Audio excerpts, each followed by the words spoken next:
చిన్న వాక్యం చదువుకుందామండి. దేవుడు తన కృప చేత మరి మనతో మాట్లాడాలనుకున్న విషయాలు ఏమైతే ఉన్నాయో అవి ఒకసారి ఆలోచన చేద్దాం. ప్రభు పాదాలు పట్టుకొని మరి పెనుగులాడదామండి.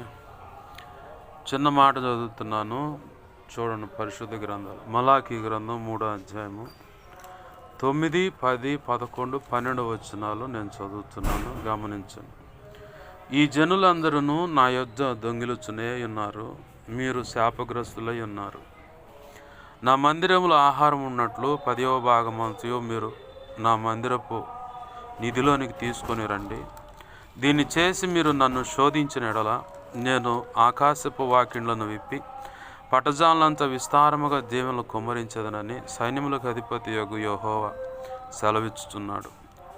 మీ పంటను తినివేయు పురుగులను నేను గద్దించదను, అవి మీ భూమి పంటను నాశనము చేయవు. మీ ద్రాక్ష చెట్లు అకాల ఫలములను రాల్పకుండునని సైన్యములకు అధిపతి యొగు యెహోవా సెలవిచ్చుచున్నాడు. అప్పుడు ఆనందకరమైన దేశంలో మీరు నివసింతురు గనుక అన్ని జనులందరూ మిమ్మును ధన్యులందరని సైన్యములకు అధిపతి యొగు యెహోవా సెలవిచ్చుచున్నాడు. ఆమేన్. చిన్న మాట ప్రార్థన చేసుకుందాం. ప్రేమగల మా కన్న తండ్రి యేసయ్యా, నీకు వందనాలు, కృతజ్ఞతాస్తుతులు. మా ప్రభువా, మీరు ఇచ్చిన లేఖన భాగాన్ని బట్టి నీ కృతజ్ఞతాస్తుతులు. ఈ లేఖనాన్ని విరవండి, దీని చాటం మీరు నీ మనసులో ఉద్దేశించుకున్న సంగతులన్నీ నాతో మాతో అందరితో మీరు మాట్లాడమని, మీ పక్షం వహించిన మీ దాసు నోటిని మీ నోటి బూరగా మార్చి నీ బలమైన వాక్శక్తినిచ్చి మీ సిలువ చాటును మరుగుపరిచి మీ దాసుడి ముఖాంతంలోంచి మీరు కనపడుతూ నాతో మాతో మీరు మాట్లాడి నీ ఆత్మకార్యములు జరిగించమని, అటగించో చూస్తున్న దుష్టుడు దురాత్మ అంధకార శక్తుల క్రియలు అవి ఏమున్న యేసునామములో బంధిస్తూ లయపరుస్తున్నాం. నా చుట్టూరు మా చుట్టూ నీ సిలువ రక్తపు కంచెనే, నీ చేతిని ముందు దాచిపెట్టు రక్షణ కంచె అగ్ని కంచెని నీవే అగ్ని ప్రాకారమే నిలబడి నీ దేవదూతలు అగ్నివటి రథం సమం చుట్టూ కావలుగా ఉంచి దేవ మాతో మీరు ఉండుండయ్యా. మేమున్న ఈ ఇంటిని ప్రభు సేనాయి పర్వతంగా మార్చి స్తుతి సింహాసనాసుండివై ఉండి నీలోంచి ప్రభు నలుదిక్కులు ప్రభులాగా చేసి మత్తయి 18:20 మా పట్ల నెరవేర్చి మాతో మీరు ముచ్చటించమని దేవా నీ కార్యములు జరిగించమని బతిమలాడుతూ ఇర్మియా 1వ అధ్యాయం 9, 10, 18, 19 నీ కృప దయచేయమని, సమస్తంలో తోడు నడిపించి నువ్వు మాత్రమే మహిమ పొందమని నీకే వందనాలు, కృతజ్ఞతాస్తుతులు చెల్లిస్తూ యేసయ్య నామములోనే ప్రార్థించి సమస్తం పొందుకొని కృతజ్ఞతాస్తుతులు చెల్లించి నిన్ను మహింపరచుకుంటున్నావు మా తండ్రి. ఆమేన్, ఆమేన్. మంచిది. పరిశుద్ధ గ్రంథం, మనం పరిశుద్ధ గ్రంథంలో చదువుకున్న మాటలు వాస్తవానికి ఇవి ఏ మాటలు అంటే ఇట్టే అర్థమైపోతుంది. దశంభాగం గురించి అని. ఆహారం, మన దేవుని మందిరంలో ఆహారం ఉన్నట్లుగా మనం తినే ఆహారంలో దశంభాగం అంటే ఆహారం వండేటప్పుడు ఒక గుప్పెడు బియ్యం తీసి పక్కన పెట్టుకుంటారు వండుకునేటప్పుడు, అది దశంభాగం. రెండవది ఏంటిదంటే ధనంలో దశంభాగం అంటే నీ రాబడిలో దేవుడు నీకు రెక్కల కష్టార్జితాన్ని ఆశీర్వదిస్తేనే నువ్వేదైనా సంపాదించగలుగుతావు. ఒక అప్పు తీర్చుకోవటమైనా, కుటుంబం కట్టుకోవటమైనా, బిడలకైనా, వస్త్రాలైనా, లేదంటే రోగమైనా, నొప్పి, ఏదైనా సరే, ఏ పరిస్థితి అయినా సరే. ఏంది పాత నిబంధనలో చివరి అధ్యాయం అన్నమాట మనం చదువుకుందాం. అయితే ఇక్కడ దేవుడు అంటున్నాడు, మీరు దొంగలయ్యారంటున్నాడు. సర్వసాధారణంగా చాలా చోట్ల ఈ దశమ భాగాల విషయమై ఎక్కువ ప్రసంగాలు నేను విన్నాను. ఏంది అయితే దాన్ని బట్టి చాలామంది మనసులో ఉండే భావన ఏంటంటే డబ్బులు ఇస్తేనే పాష్ గారు లేదంటే దాన్ని అనుకున్నాడేమో అనుకుంటారు. నాకు నేర్పినది దైవజనుల దగ్గర నేను నేర్చుకున్నది ఏంటంటే, షాలేం రాజు గారి దగ్గర నేను చూసింది, వాళ్ళు మాకు నేర్పింది కూడా ఒకటే. దశమ భాగాల ప్రసంగం నూటిగో కోటిగో అన్నట్టుగా ఎప్పుడో ఒకసారి ఆ ప్రసంగం చేస్తారు. అలా అని చెప్పని నువ్వు దశమ భాగం ఇవ్వకపోతే దేవుడికి నువ్వు తినే ఆహారంలో ఆహారం ఆ ధాన్యం తీయకపోతే నీకు అట్టయిద్ది ఎట్టయిద్ది అని చెప్పని ప్రసంగాలు వారి నోట నేను ఎప్పుడు వినలేదు. ప్రభు కృపలో దేవుడు నాకు అవకాశం ఇచ్చిన కాడు ఎక్కడ కూడా ఆ మాట ప్రకటించలేదు. ఎందుకు ఈ మాట అంటామంటే, ఇక్కడ నువ్వు ఇచ్చేది ఎవరికంటే దేవునికి. ఆ మలాకి గ్రంథం 3వ అధ్యాయంలో ఆ పైన 7-8 వచనాలు అట్టుకుంటా, 5-6 వచనాల్లోనూ మొదటిగా మీరు దేవుని వైపు తిరగండి. ఎవరి వైపు? దేవుని వైపు తిరగండి. అప్పుడు ఆయన మీ వైపు తిరుగుతాడు. మనం చేయాల్సిన మొట్టమొదటి పని ఏంటంటే, దేవుని వైపు మీరు తిరగండి. దేవుడు ఏం చెబుతున్నాడో దాని ప్రకారం అడుగులు వేయండి. ఎందుకంటే దేవుడు చెప్పిన దానికి భిన్నమైన అడుగులు వేస్తే చాలా నష్టపోవచ్చు అన్నమాట. ఎంత నష్టపోతామంటే అసలు ఊహించలేనంత నష్టం అన్నమాట. నా ఎదుట చాలామంది నేను చూశాను. కాలనీలోనే కొంతమందిని చూశాను. తమ్ముళ్ళు కొంతమంది అన్న వాళ్ళు వచ్చినప్పుడు నాతో మాట్లాడినప్పుడు దేవుడు నాతో మాట్లాడాను. నేను ఒకప్పుడు ఇలా ఉన్నాను. సరే, ఇప్పుడు దేవుడు మాట్లాడుతున్నాడు కదా, నువ్వు దేవుని వైపు ఉన్నాడు, దేవుడు అనుకున్న రీతికి అడుగులువి, ఖచ్చితంగా దేవుడు నిన్ను ఆశీర్వదిస్తాడంటే పొరపాటును కూడా. ఇప్పుడు మనం దేవుడు చెప్తున్నప్పుడు, దేవుడు చెప్పినట్లుగా అడుగులు వేసినప్పుడు అంటే దేవుని వైపు తిరగటం, అప్పుడు ఆయన మన వైపు తిరుగుతాడనమాట. ఎందుకు ఈ వ్యత్యాసం వచ్చిందంటే, మనలో స్వాతంత్ర్యం అనే స్వభావం ఉంది. స్వాతంత్ర్యం దేవుడు ఇచ్చాడు. జీవ మరణాలను, శాపాన్ని, కీడును, దీవెనను నీ ఎదుట పెడుతున్నా, ఓ ఇజ్రాయేలు ఏది కావాలంటే అది తీసుకో అన్నాడు ఆయన. ఆ స్వేచ్ఛనిచ్చాడు. దాన్ని ఇంకా అడ్వాంటేజ్గా తీసుకొని మనం ఏం చేస్తున్నామంటే, మనకు నచ్చినట్టుగా దాన్ని వాడుకుంటున్నాం. అందువల్లనే దేవుడేమో మనకి ఎడంగా పోయి నిలబడుతుండు, మనం మాత్రం ఆడ కూర్చొని తిప్పలు పడుతున్నాం. ఆ పై వచనాలు అదే ఉంటుంది. మీరు దేవుని వైపు, మొదటిగా మీరు దేవుని వైపు తిరగండి, అప్పుడు ఆయన మీ వైపు తిరుగుతాడని. ఆ మాటలు చదువుకుంటూ కిందకు వచ్చేసరికి అప్పుడు ఆయన అంటాడు, మీరు నా దగ్గర దొంగలు అయ్యారంట. ఏ విషయంలో దొంగలు అయ్యారంటే, ఆయనకి ఇవ్వాల్సిన సమయంలో దొంగలం అయిపోయాం. నువ్వైనా నేనైనా అందరం రక్షణ పొందిన ప్రారంభ దినాల్లో ఎంతో ఆసక్తిగా మనం భక్తి సాధన చేసాం, ప్రార్థన చేసాం, విజ్ఞాపన చేసాం, వాక్యం చదివాం. ప్రభు ఎట్ట చెబితే అట్ట అడుగులు వేసాం. ఆధ్యాత్మిక పరిపక్వత పెరుగుతున్న కొలది, అలాగే వయసు పెరుగుతుంటుంది కదా. పసితనంలో ఉన్నప్పుడు మనిషి స్వభావం వేరు. యుక్త వయసు అంటే 18, ఆ సమయం రాగానే అతనిలో ఉండే, అంటే ఆమెలో ఉండే ఆలోచనలు, వ్యవహారాలు వేరు. అదే కొంచెం పెండ్లయ్యి పిల్లలు కలిగిన తర్వాత ఉండే ఈ వ్యవహారం వేరు. ఇట్లా మళ్ళీ పిల్లల పెళ్ళిళ్ళు అని చెప్పని, మెర్చురీ ఫంక్షన్లు, ఇలాంటి సెక్షన్లు అలా ముందుకు వెళ్ళిపోతూ ఉంటే మళ్ళీ వృద్ధాప్యం ఎంటర్ అవుతూ ఉంటుంది. అప్పుడున్న పరిపక్వత వేరు. అయితే ఆధ్యాత్మిక జీవితంలో ఏమవుతుందంటే, ప్రారంభంలోనే ఉత్సాహంగా, ఆసక్తిగా ప్రభు పాదాలు పట్టుకొని గడుపుతున్న సందర్భము. అయితే ఇక్కడ రక్షణ పొందిన తర్వాత ఆధ్యాత్మిక జీవితంలో అంటే అడుగుపెట్టి భక్తి సాధన చేస్తూ ఉంటే మనకు తెలియకుండా నిర్లక్ష్యత వచ్చేస్తూ ఉంది. నిర్లక్ష్యం. ఏముందిలే, దేవుడు చెప్పాడు. అయితే దేవుడు చెప్పినా కానీ కొన్ని పనులు మనం చేయకుండా పక్కన పెట్టిన సందర్భాలు ఉన్నాయి. ఏంది? మొదటిగా దేవుడు మనకు చెప్పిన విషయం ఏంటంటే, ప్రార్థన అనేది 10% సమయానికి ఇవ్వాలి. ప్రార్థన కానీ, వాక్యం కానీ ఏదన్నా చేయను, ఆయనకి ఇవ్వాల్సిన సమయం ఆయనకి ఇవ్వాలి. దేవుని మందిరంలో ఆదివారపు ఆరాధనకి నువ్వు హాజరవ్వాల్సిందే. ఏమి హాజరవ్వాల్సిందే.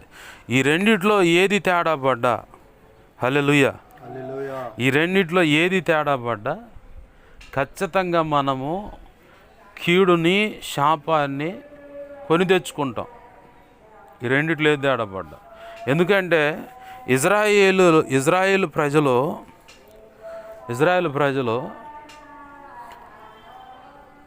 విశ్రాంతి దినాన్ని ఆచరించకుండా ఎగనాం పెట్టి వాళ్ళకు నచ్చినట్టుగా ఆ రోజు పని చేసుకుంటా వాళ్ళకు నచ్చినట్టుగా ఉండటాన్ని బట్టి అక్కడ ఏమైందంటే, విశ్రాంతి దిన ఆచారం మీరినందుకు 70 సంవత్సరాలు శ్రమలకు అప్పచెప్పాడు ఇజ్రాయేలీలు మొత్తాన్ని దేశంలో. ఇర్మియా ప్రవక్త ద్వారా దేవుడు ఎన్నోసార్లు హెచ్చరించినా వినలేదు కాబట్టి బబులోను దేశానికి నెబుకద్నెజరు అనే రాజు ద్వారా వీళ్ళందరూ చెరపట్టబడ్డారు. 70 సంవత్సరాల తర్వాతనే విడుదల కలిగింది. అంటే ఆదివారం అనేది చాలా విలువైంది. ఒకవేళ మనకున్న పొజిషన్ బట్టి నీకు అక్కడ అవకాశం లేదు, కనీసం ప్రభు వల్ల చేయాలి.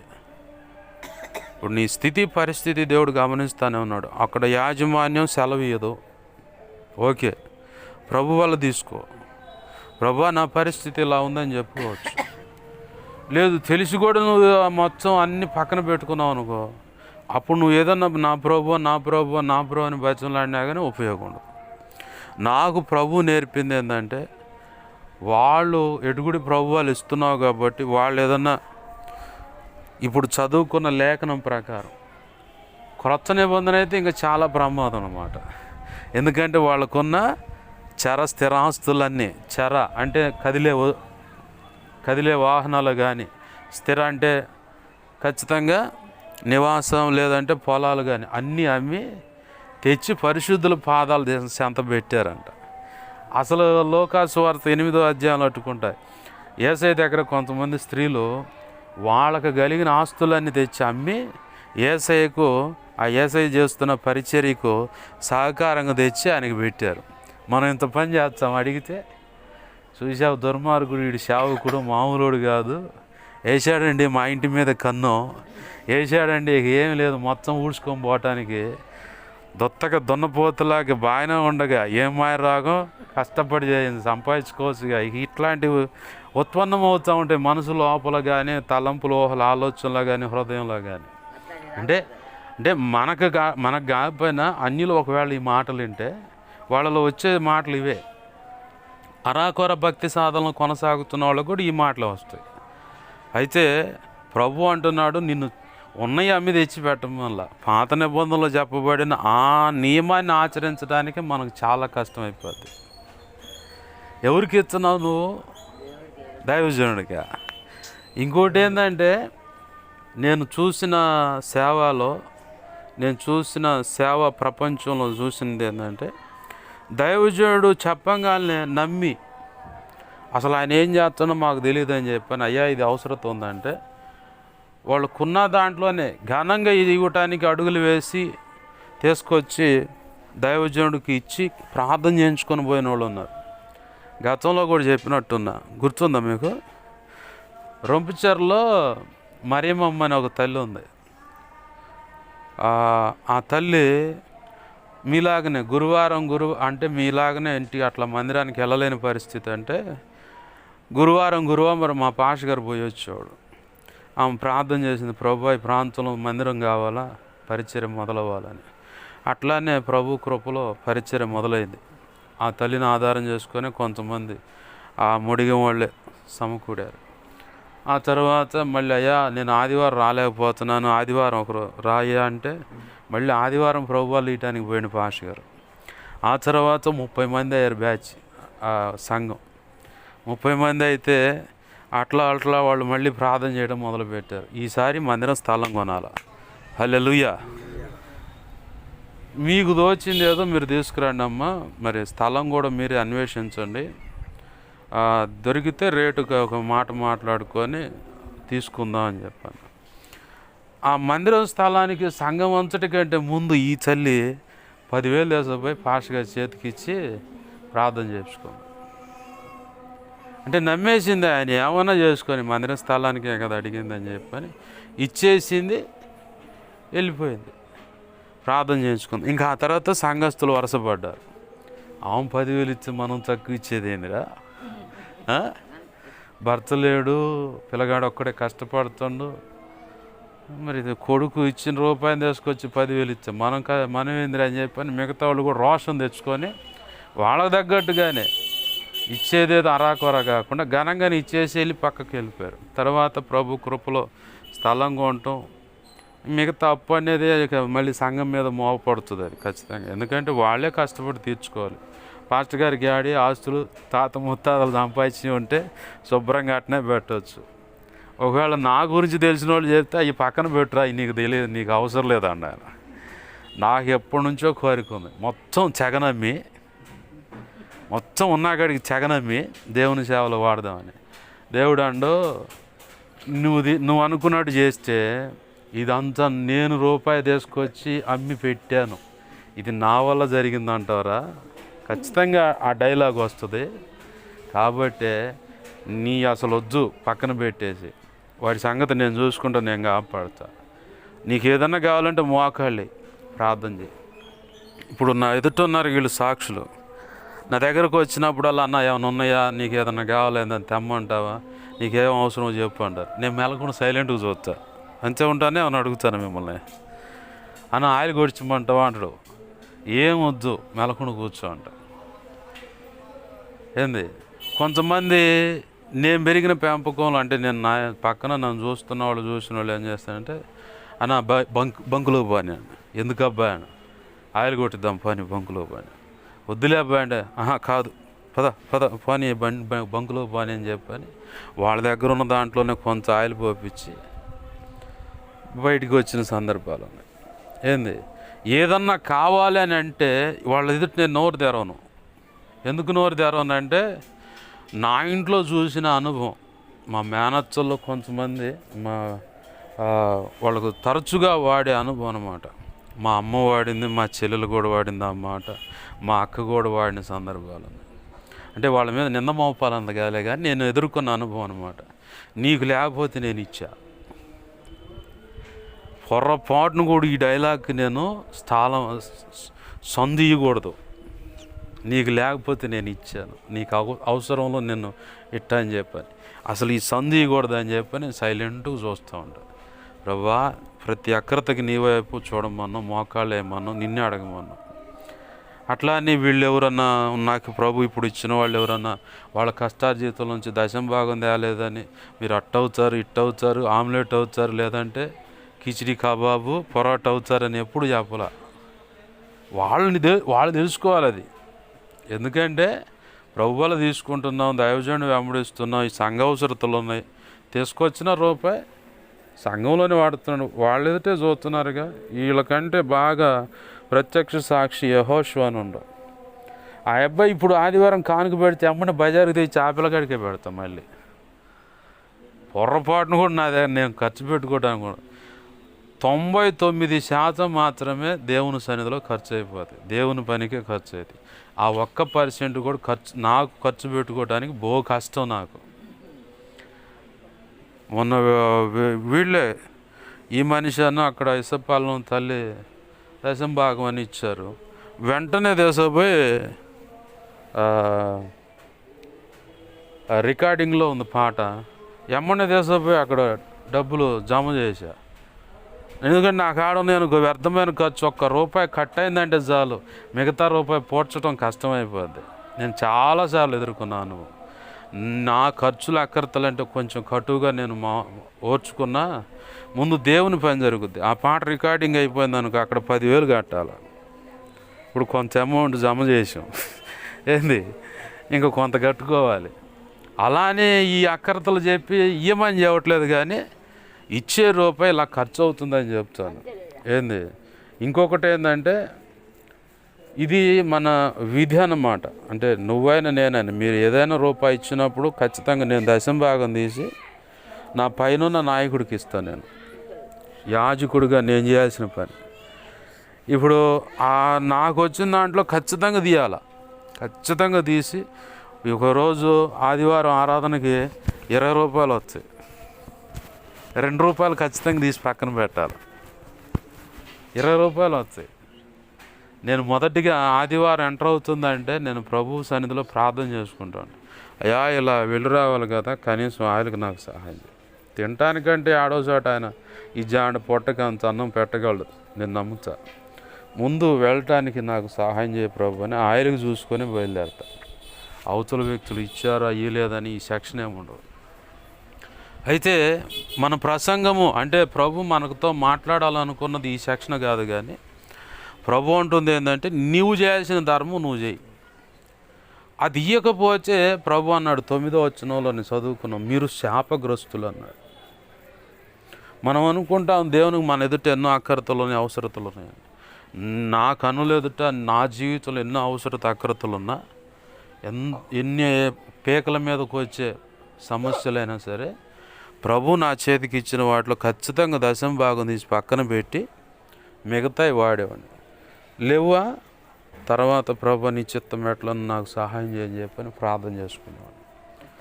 ఏంది ఇంకొకటి ఏంటంటే నా దగ్గర ఉన్న దశమ భాగం ఎవరికి ఇవ్వాలి ప్రభు? కరోనా టైంలో సైమన్ పీటర్ అనే దైవజనుడు నాకు ప్రభువాలు ఇచ్చాడు, అతనికి ఇవ్వాలా? ఆ తర్వాత అడపాదడప నా ఆత్మీయ తండ్రి దగ్గర పోయి ప్రభువాలు తీసుకున్న ఆయనకి ఇవ్వాలా? లేదంటే నేను దాచేపల్లి ప్రాంతానికి సేవకు వెళ్తున్నప్పుడు అప్పటికి అభిషేకించబడాల వెళుతున్నాను కదా, మరి అక్కడ వెళ్తున్నాను కాబట్టి వెళ్ళేటప్పుడు నా స్నేహితుడి దగ్గర రొట్టె విరిచి ఇస్తే తీసుకుంటున్నాను, అతనికి ఇవ్వాలా? లేదు నన్ను అభిషేకించాడు దైవజనుడు, వాస్తవానికి ఆయనకి ఇవ్వాలి నేను. లేదా నన్ను అభిషేకానికి నడిపించిన నాయకులు దైవజనులు ఉన్నారు, వాళ్ళకి ఇవ్వాలా? ఎవరికి ఇవ్వాలి ప్రభు అంటే నా దగ్గర అప్పుడు ఉన్న దశమ భాగం మీరు అందరూ సంఘ బిడ్డలు ఇచ్చిన దశమ భాగం తీసి, కానుకలు ఇచ్చిన దాంట్లో తీసి దశమ భాగం మొత్తం చోట పోగు చేశా. అది అంత ఉందో నాకు తెలియదు. నా స్నేహితుడు వచ్చాడు, అబ్బాయి ఒకసారి ఇంటికి రా అన్న, నోవా పాష్ గారు ఎనిమిళ్ళ. ఎందుకు అన్న, పనుందులే రా అన్న. ఇట్లాంటి రాడని పనుందులే రా అన్న. పోయాను, మాట్లాడాను, వచ్చాను. ఇద్దరం కలిసి ఇంట్లో కూర్చోగానే వెంటనే ఇక దాంట్లో బీరువాలో ఉన్నవి తీసేసి ఎమ్మడిని ఆ మనిషి చేతిలో పెట్టి ఏంటి ఇవ్వండి, దశమ భాగం అబ్బాయి, ఇది నాకెందుకు ఇస్తున్నాను, ప్రభు నీకే ఇమ్మండి ఇస్తున్నా. దేవునికి మహిమ కలుగు. హల్లెలూయా. ఏది నా స్నేహితుడికి పిలిచి ఇచ్చేసా, ప్రార్థన చేయబోయా అన్న. ఇట్లా స్వతంత్రంగా మాట్లాడతాలే, ప్రార్థన చేయబోయా అన్న. సరే అని చెప్పని నాకెందుకు నువ్వు ఉంచుకోవచ్చు, నీకు చాలా అవసరతలు ఉన్నాయి కానీ దేవుడు ఇయ్యమండు ఇచ్చేస్తున్నా.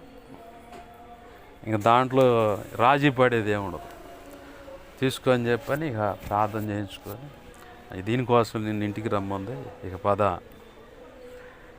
అంటే అవసరం ఎంతున్నా కానీ దేవుడు చేయాల్సిన నియమం అది. అలాగ క్రమంగా ఉన్న దాన్ని బట్టే ప్రతి విషయంలో కూడా ఎక్కడ కూడా ఒడిదుడుకులు లేకుండా ప్రభు పోషించుకుంటా అన్ని విషయాలు సహాయం అందిస్తూ ముందుకు నడిపిస్తాం.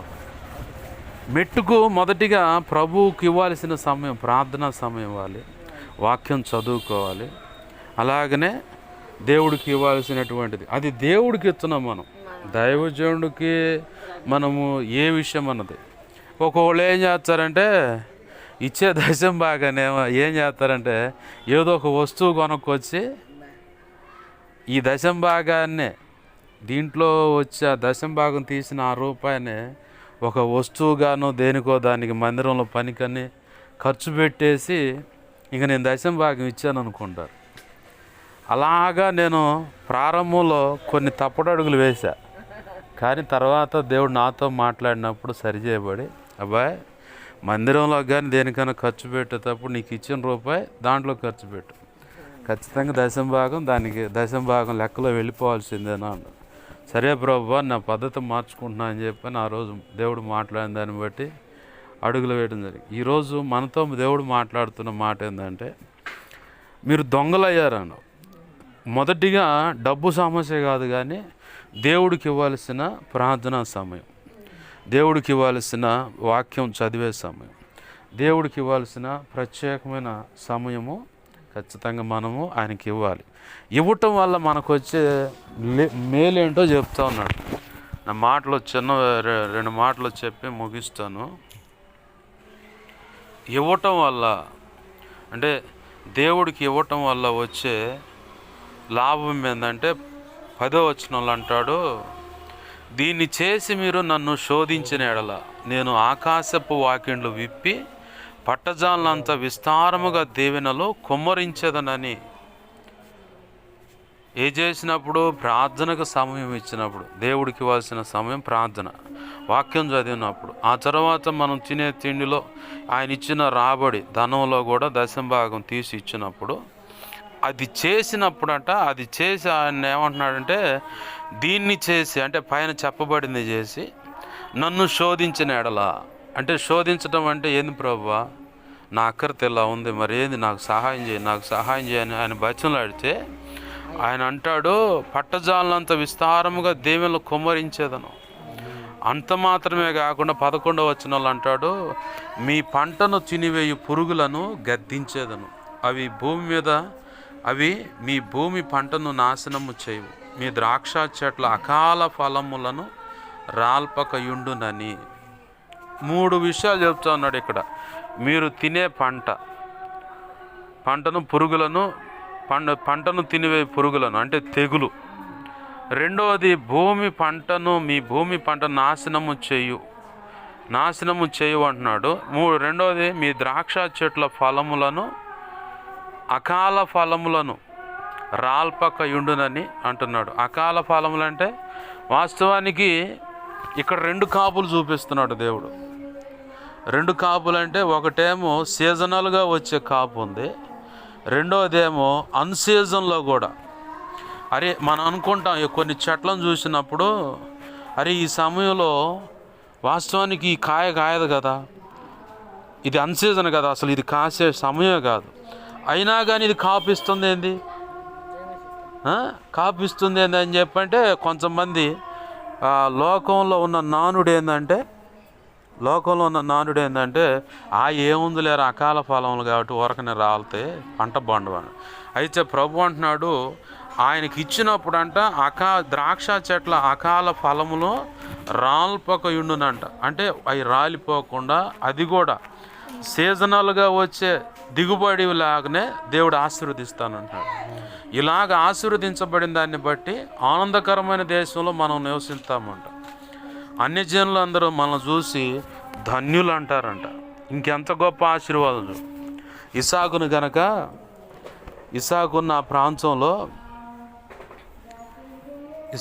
ప్రాంతంలో ఆ పక్కన ఒక్కొక్క రాజు ఉన్నాడు. ఆ రాజు ఏం చేశాడంటే ఆదికాండం 26వ అధ్యాయంలో ఇస్సాకు ఉన్నాడు.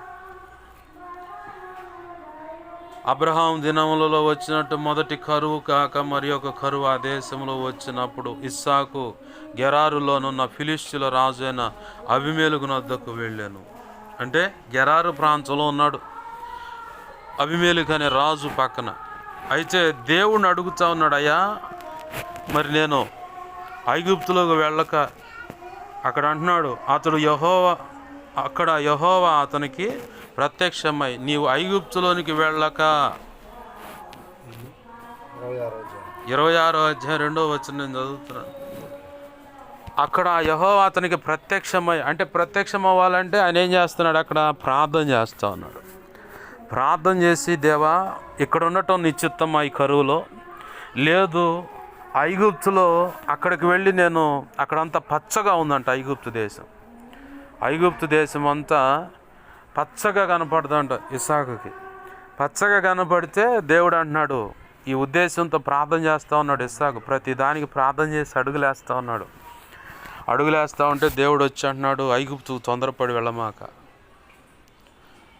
నా చిత్తంగానే ఆ ప్రాంతానికి వెళ్ళమాక నువ్వు ఏంది. అయితే కరువులో అయినా సరే మనం అనుకుంటాం ఒక్కొక్క సమయంలో సర్వసాధారణంగా సంఘాల్లో ఎలా ఉంటుందంటే, ఇక్కడ కాదు అక్కడ బాగుంటుంది, అక్కడ నాకు బాగా ప్రశాంతం. దేవుడు ఒక్కొక్కప్పుడు ఏం చేస్తాడు, నేను చాలాసార్లు ప్రయత్నం చేసి చిలకలూరిపేట పోతాను ప్రభు, అందరూ సెమినార్లో బలపడుతున్నారు, నేను కూడా ట్రైనింగ్ పోయింది అక్కడ, నేను కూడా బలమైన సేవ చేయాలి ప్రభు, నోరు మూసుకునేడే కూర్చోండి. కాదు ప్రభు నేను అక్కడికి వెళ్తా ప్రభు, అక్కడ అన్ని సంగతులు చెబుతున్నారంట ప్రభు, నేను వెళ్తాను ప్రభు అంటే, నోరు మూసుకొని కూర్చో, నేను ట్రైనింగ్ ఇస్తాను నీకు, నీకు ట్రైనింగ్, కూర్చో నోరు మూసుకున్నాను. 4.5 సంవత్సరాలు ప్రార్థన చేశాను. కాదు ప్రభు నేను ఆడికి వెళ్తా ప్రభు, అరవకుండా కూర్చోండి. అట్నే కూర్చున్నా ప్రభు చెప్పాను. ఇక కదిలేళ్ళ ఇంకా ఆడే ప్రభు ప్రార్థనలు ఎదిగించండి, అక్కడే అనే సంగతులు తెలిపాడు. ఇవాళ ప్రభు కృపలో ఎట్టున్నా, దేవునికి మహిమ కలుగును గాక. హల్లెలూయా. ఇక్కడ ఇస్సాకుతో కూడా అంటున్నాడు దేవుడు, ప్రార్థన చేస్తూ ఉంటే ఐగుప్తుకి వెళ్ళమాక. మరి వెళ్ళకపోతే ఏం చేయాలి ప్రభు అంటే, ఇక్కడే ఉన్నాడు. 12వ వచనం చూస్తే, ఇస్సాకు ఆ దేశమందు ఉన్నవాడే విత్తనములు వేసి ఆ సంవత్సరము 100 అంతుల ఫలం పొందాను. యెహోవా అతనిని ఆశీర్వదించిన గనుక ఆ మనుషుడు గొప్పవాడాయను. అతడు మిక్కిలి గొప్పవాడగు వరకు క్రమముగా అభివృద్ధి పొందుచూ వచ్చాను. అతనికి గొర్రెలు ఆస్తియు గొడ్లు ఆస్తి, గొర్రెల ఆస్తియు గొడ్ల ఆస్తియు దాసులు గొప్ప సమూహమును కలిగినందున ఫిలిష్తీయులు అతని యందు అసూయపడిరి. అతని తండ్రి అయిన అబ్రహాము దినములు అతని తండ్రి దాసులు త్రవ్విన బావులన్నిటినీ ఫిలిష్తీయులు మన్ను పోసి పూడ్చుచూ వచ్చి చివరికి అబీమెలెకు, నీవు మాకంటే బహుబలం గలవాడు గనుక మా యుద్ధ నుండి వెళ్ళిపోమ్మని ఇసాకుతో చెప్పగా, అంటే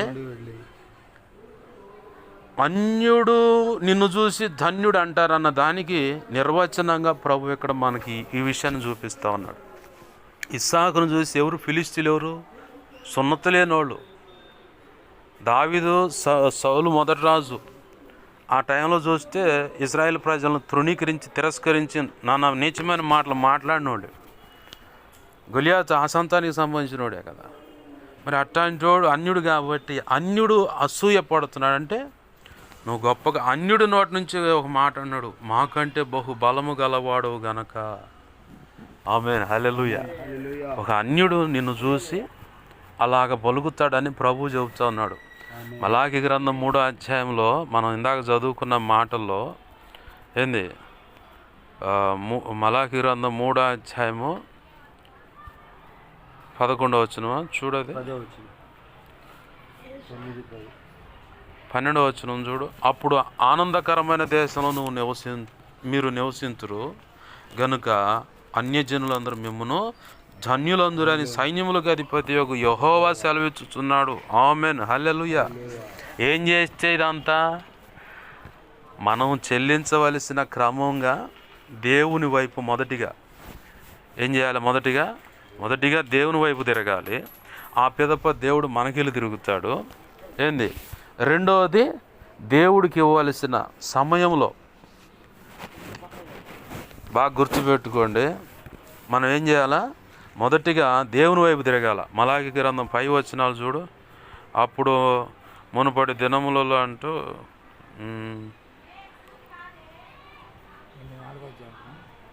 3వ అధ్యాయం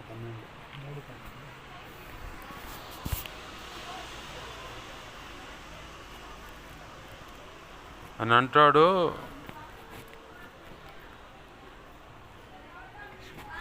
మీరు ఆయన వైపు తిరగండి.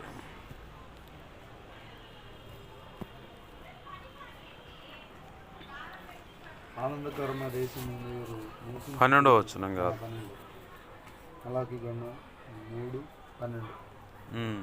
ఆనందకరమైన దేశమును మీరు కూర్చోండి. అన్యజనులందరూ మిమ్మల్ని చూసి ధన్యులను సైన్యులను అధిపతగును యెహోవా సెలవిచ్చుచున్నాడు. యెహోవా సెలవిచ్చుచున్నది ఏమనగా, నన్ను గురించి మీరు బహుగాను గౌరవపు మాటలను పలుకుచున్నారని గురించి ఏమియో చెప్పమని మీరు ఎందుకు ఎరుగుదురు? చాలు. అయితే ఇక్కడ ఇదే అధ్యాయంలో ఒక మాట ఉంది, మీరు నా వైపు తిరిగిన ఎడల. 7వ వచనం చూడండి. మీ పితరుల నాట నుండి మీరు నా కట్టడలను గైకొనక వాటిని త్రోసివేసిరి. అయితే మీరు నా తట్టు తిరిగిన ఎడల నేను మీ తట్టు తిరుగుతున్నానని సైన్యములకు అధిపతి యెహోవా సెలవీయగా మేము దేని విషయంలో తిరుగుదామని మీరు అందరూ. ఆయన అంటున్నాడు, మొదటిగా మీరు నా తట్టు తిరగండి. మనం మొట్టమొదటి చేయాల్సింది ఈరోజు మనతో మాట్లాడుతున్న మాట ఏంటంటే, మొదటిగా మీరు నా తట్టు తిరిగితే నేను మీ తట్టు తిరుగుతా.